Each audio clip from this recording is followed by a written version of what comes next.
This game is called Six Pack. Another one of the most versatile games that we have. So it's in a lot of the warm-ups in the different packs, just so you can spin it to the particular topic you're teaching. Great for addition strategies, but can also be really good for subtraction and some multiplication as well. So I'll show you a few different versions. So the setup is just simply 3 cards on the top, 3 cards on the bottom, creating a 6-pack, you know, like abs, a 6-pack of abs, whatever it might be. And then one version is just in foundation, find numbers that are different by 1. So pairs that are 1 more, 1 less, or pairs that have a difference of 1 is another nice way to say it, to bring in that difference between concept as well. So I could collect 7 and 6. They're different by 1, or 7 is 1 more than 6, 6 is 1 less than 7 is the language I'd want to be building in there. Or I could have collected 7 and 8 for the same reason, or this 7 and 6. If I was focusing on 2 more, 2 less as well, I had a rule you can do 1 more, 1 less, or 2 more, 2 less, and the other options weren't available to me. I might want to grab 4 and 2 as 2 more, 2 less, or that might be worth 2 points. And these ones are only worth 1 point because they're different by 1, whereas this one's different by 2, and this one's different by 2. So they're worth more points. So they encourage me to go for the harder concept, which is 2 more, 2 less, or a difference of 2 rather than a difference of 1. Another way to play can be 10 facts. So find the 10 facts if you're focusing on that. So it could be 6 and 4 is a 10 fact. 8 and 2 is a 10 fact. That's nice. We've got a fair few there. If we wanted to go a bit harder, it could be 6 and 6 is 12. Take away 2. That's a 10 fact. Or again, the same sort of thing.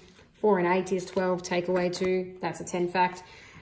So just a good way to practice 10 facts, but by the same token, you can do focus on 9 facts, 8 facts, 7 facts. 2 and 7 is 9, so that's a 9 fact.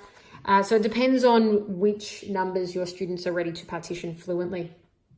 Another game is doubles, you know, just 6 and 6 is 12. Bang, I've got it, but I've got to say 6 and 6 is 12. I can't just go double 6 and not say the answer, because obviously we're focused on practicing the answer to the doubles, not just identifying the 2 cards are the same. Near doubles is a version I like, because you often just by probability get a lot of near doubles in the set. So I might do 6 and 7, and I've got to explain to my partner that I thought when I was solving this, I'll just grab a stick to show this.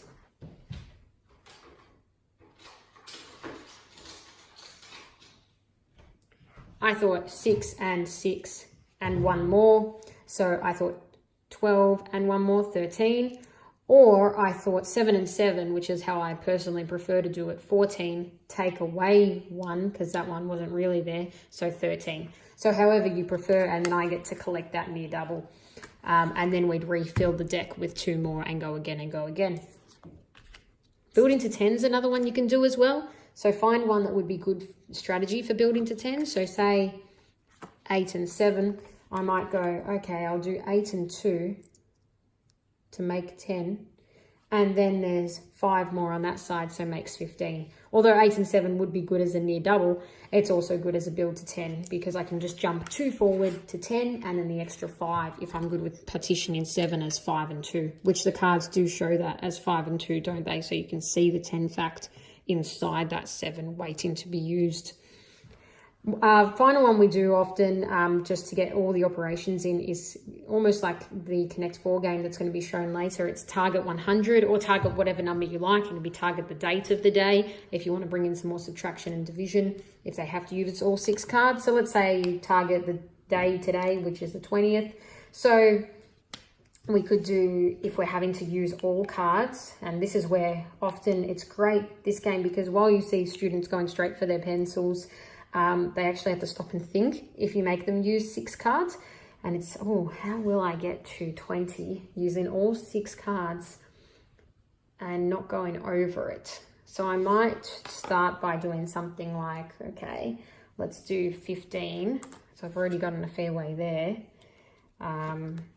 Take away 6 divided by 6, then gets me to 14, because 6 divided by 6 is 1. And then just add 6 and I'm there, aren't I? So it would be something like 8 and 7. Take away 6 divided by 6 plus 4, and 2.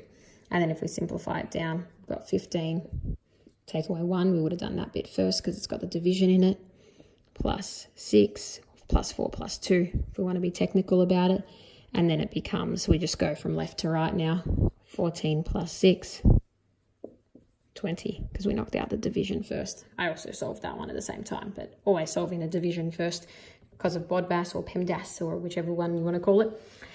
So then that way we've reached our target number and we've used all 6 cards, so we get 6 points. Say if we use a division, we might get double, so we might get 12 points.